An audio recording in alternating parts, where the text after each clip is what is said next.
பாதிக்கப்பட்ட மக்களுக்கு ரேஷன் கார்டுக்கு ரூபாய் 10,000 வழங்க வேண்டும், விவசாயிகளுக்கு ரூபாய் 50,000 வழங்க வேண்டும் என தேமுதிக பொதுச் செயலாளர் பிரேமலதா விஜயகாந்த் தமிழக அரசுக்கு வலியுறுத்தியுள்ளார். தென்காசியில் நடைபெறும் நிகழ்ச்சியில் கலந்து கொள்வதற்காக விமானம் மூலம் தூத்துக்குடிக்கு வந்த தேமுதிக பொதுச் செயலாளர் பிரேமலதா விஜயகாந்த் தூத்துக்குடி விமான நிலையத்தில் செய்தியாளர்களை சந்தித்தார். அப்போது பேசிய அவர், மழை வெள்ளத்தால் விழுப்புரம் மாவட்டத்தில் அனைத்து விளைநிலங்களும் பாதிக்கப்பட்டுள்ளது என்றும், கள்ளக்குறிச்சி, தருமபுரி, கிருஷ்ணகிரி, அதேபோன்று வேலூர், காஞ்சிபுரம், செங்கல்பட்டு என அனைத்து இடங்களும் மிகப்பெரிய பாதிப்பை சந்தித்துள்ளது என்று கூறினார். தமிழக முதலமைச்சர் எதிர்க்கட்சிகள் வைத்தறிச்சலில் பேசி வீண் விளம்பரம் தேடுகிறார்கள் என கூறியுள்ளது தவறான கருத்து என்று கண்டனம் தெரிவித்ததோடு, இதில் விளம்பரம் தேட ஒன்றுமில்லை என தெரிவித்தார். அமைச்சர் மீது மக்கள் சேற்றை வாரி வீசுவதும், திமுக பேனர்கள் கிழிப்பது உள்ளிட்டவை தற்போது திமுக ஆட்சியின் நிலையை பிரதிபலிப்பதாகவும், உடனடியாக பாதிக்கப்பட்ட மக்களுக்கு உடனடியாக நிவாரணம் கொடுத்து மழை மற்றும் வெள்ளத்தால் பாதிக்கப்பட்ட மக்களை காப்பாற்ற நடவடிக்கை எடுக்க வேண்டும் என்று அரசுக்கு கோரிக்கை வைத்துள்ளார். இல்ல 2000 ஒண்ணுமே இல்லைங்க. ஏன்னா அவங்க எல்லாம் கஷ்டப்பட்டு கொஞ்சம் கொஞ்சமா சிறுக சிறுக சேமித்த அத்தனை பொருட்களும் இன்னைக்கு இழந்திருக்காங்க. அவங்க உயிரை தவிர மீதி அத்தனையும் இழந்து நிர்கதியா நிக்கிறாங்க இன்னைக்கு மக்கள். இதுதான் உண்மை. வெறும் ஓட்டுக்கு காசு கொடுத்து 2000 1000 கொடுத்து ஜெயிச்ச மாதிரி மறுபடியும் 2000 கொடுக்குறோம் அப்படின்னா அது ஒரு நாளைக்கு காணாது. அதனால இன்னைக்கு நம்ம பக்கத்து ஸ்டேட் பாண்டிச்சேரி அவங்களே ஒரு ரேஷன் கார்டுக்கு 5,000 ரூபாய்னு உடனே அறிவிச்சார் அந்த முதலமைச்சர். நம்ம நாடு பெரிய தமிழ்நாடு அவங்களோட பாண்டிச்சேரியோட.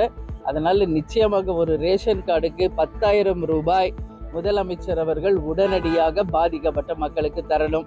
அதே போல விளைநிலங்கள்ல அத்தனை விவசாயிகள் பாதிச்சவங்க அத்தனை பேருக்குமே குறைஞ்சபட்சம் 50,000, அதுக்கு மேல நிறைய பாதிப்பு இருப்பவர்களுக்கு 1,00,000 ரூபாய் இந்த அரசு கொடுத்தால்தான் அவங்க வாழ்க்கையில மீண்டு வர முடியும். அதனால இது நாங்கெல்லாம் போய் சாப்பாடு கொடுக்குறோம், துணிமணி கொடுக்குறோம், பாய் போர்வை கொடுக்குறோம், இது எதிர்கட்சிகள் நாங்க பண்ணலாம். இன்னைக்கு ஆளுங்கட்சியும் அதை தான் பண்றாங்கன்னு இது என்ன ஆளுங்கட்சி? இப்ப நான் சொன்ன இந்த விஷயங்களை எல்லாம் செய்ய வேண்டியதுதான் ஒரு ஆளுங்கட்சியினுடைய வேலை. அதனால உடனடி நிவாரணம் கொடுத்து அந்த சேரும் சகதியுமாக இருக்கின்ற அந்த வீடுகளில் இருந்து மக்களை காப்பாற்றி இந்த அவங்களை வாழ்க்கையிலிருந்து மீட்டு கொண்டு வர வேண்டும் என்று தேமுதிக சார்பாக கேட்டுக்கிறேன். தோழி பெண் தொழிலாளர்கள் கூட்டமைப்பின் சார்பில் திருச்சியில் நடைபெற்ற மாநாட்டில் ஆய்வறிக்கையை அமைச்சர் அன்பில் மகேஷ் பொய்யாமொழி வெளியிட்டார். தோழி பெண் தொழிலாளர்கள் கூட்டமைப்பின் சார்பில் மாநில அளவிலான பெண் தொழிலாளர்கள் மாநாடு மற்றும் உள்ளக புகார் குழு ஆய்வறிக்கை வெளியீட்டு நிகழ்ச்சி திருச்சி கண்டோன்மெண்ட் பகுதியில் உள்ள தனியார் ஹாலில் திருப்பத்தூர் சரஸ்வதி தலைமையில் நடைபெற்றது. நிகழ்ச்சியில் சிறப்பு விருந்தினராக தமிழக பள்ளிக் கல்வித்துறை அமைச்சர் அன்பில் மகேஷ் பொய்யாமொழி கலந்து கொண்டு மாநாட்டை துவக்கி வைத்து ஆய்வறிக்கையை வெளியிட்டார். தொடர்ந்து இம்மாநாட்டில் பெண் தொழிலாளர்களுக்கென தனி அமைச்சகம் உருவாக்க வேண்டும், பாதுகாப்பான வேலையிடம் உறுதி செய்ய உள்ளக புகார் குழுவினை அனைத்து பணியிடங்களிலும் அமைத்து கண்காணிக்க தனி அலுவலர்களை நியமிக்க வேண்டும் உள்ளிட்ட பல்வேறு கோரிக்கைகள் மாநாட்டில் தீர்மானமாக நிறைவேற்றப்பட்டது.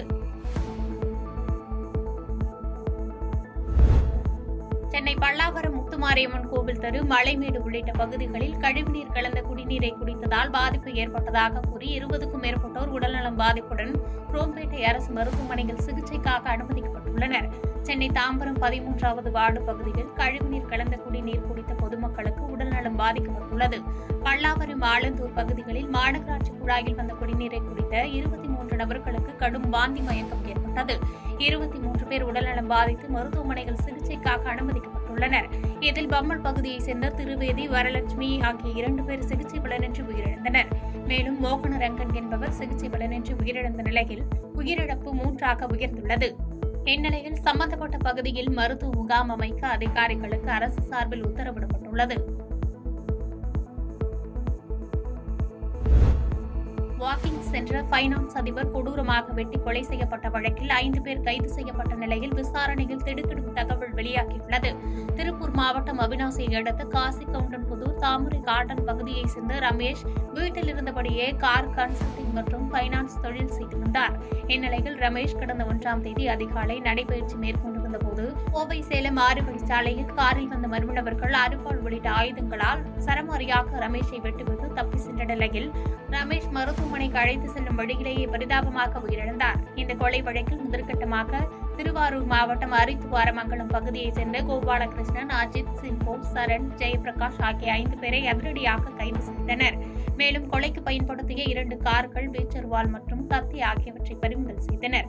கொலைக்கான காரணம் குறித்து போலீசார் விசாரணை மேற்கொண்ட நிலையில் திடுக்கிடும் தகவல்கள் வெளியாகி பேரதிர்ச்சியை ஏற்படுத்தியுள்ளது. ரமேஷுடன் பைனான்ஸ் வரவு செலவில் தொடர்பு இருந்த ஒருவர் ரமேஷிடம் பெரிய தொகை கடன் கேட்டுள்ளார். பிணையாக பத்திரமோ பொருளோ இல்லாமல் பெரிய தொகை தர முடியாது என ரமேஷ் மறுத்ததோடு தகாத வார்த்தைகளிலும் பேசியுள்ளதாக தெரிய வருகிறது.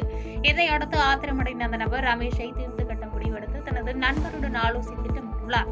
மேலும் கொலைக்கு திட்டம் வகுத்த முதல் மற்றும் 2ஆம் குற்றவாளிகளை தீவிரமாக தேடி வருகின்றனர். இந்த கொலை திட்டத்தில் மேலும் சிலர் தொடர்பில் இருக்கக்கூடும் என்ற வகையில் விசாரணை நடத்தப்பட்டு வருகிறது.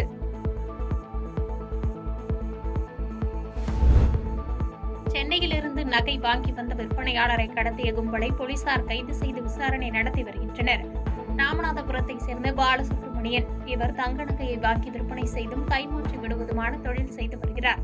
மதுரை, ராமநாதபுரம் ஆகிய பகுதிகளில் உள்ள நகை கடைகளில் நகையாகவோ அல்லது தங்க கட்டிகளாகவோ சென்னை உள்ளிட்ட பெருநகரங்களில் இருந்து வாங்கி விற்பனை செய்து வருகிறார். கடந்த 23ஆம் தேதி சென்னையில் 2 கிலோ தங்கத்தை சுப்பிரமணியன் வாங்கி வந்து அன்று இரவே மதுரை செல்லும் பாண்டியன் எக்ஸ்பிரஸ் ரயிலில் மதுரை வந்துள்ளார்.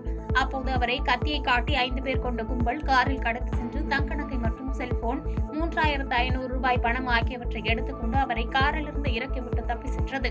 இதுகுறித்த புகாரின் பேரில் திலகர் திடல் போலீசார் வழக்கு பதிவு செய்து 3 தனிப்படை அமைத்து விசாரித்து வந்ததில் கடத்தலில் ஈடுபட்ட பாக்யராஜ், முத்து மணிகண்டன், முத்துலிங்கம் ஆகிய 3 பேரையும் கைது செய்தனர். இந்நிலையில் நகை விற்பனை வியாபாரியின் கடத்தலில் மூளையாக செயல்பட்ட சென்னையை சேர்ந்த நகை புரோக்கர் நாகேந்திரன் மற்றும் செல்லப்பாண்டி ஆகிய இருவரும் போலீசாரால் கைது செய்யப்பட்டனர். அவர்கள் இருவரிடமிருந்து 1,47,88,800 மதிப்புள்ள சுமார் 2 கிலோ தங்கம், 9 செல்போன், கடத்தலுக்கு பயன்படுத்திய கார், கத்தி ஆகியவற்றை பறிமுதல் செய்து நீதிமன்றத்தில் ஆஜர்படுத்தி சிறையில் அடைத்தனர். பாதகம் செய்பவரை கண்டால் நாம் பயங்கொள்ளலாகாது பாப்பா. மோதி மிதித்து விடு பாப்பா, அவர் முகத்தில் உமிழ்ந்து விடு பாப்பா. அண்மை செய்திகளை உடனுக்குடன் தெரிந்து கொள்ள இணைந்திருங்கள் இயம்நாடு தொலைக்காட்சியுடன்.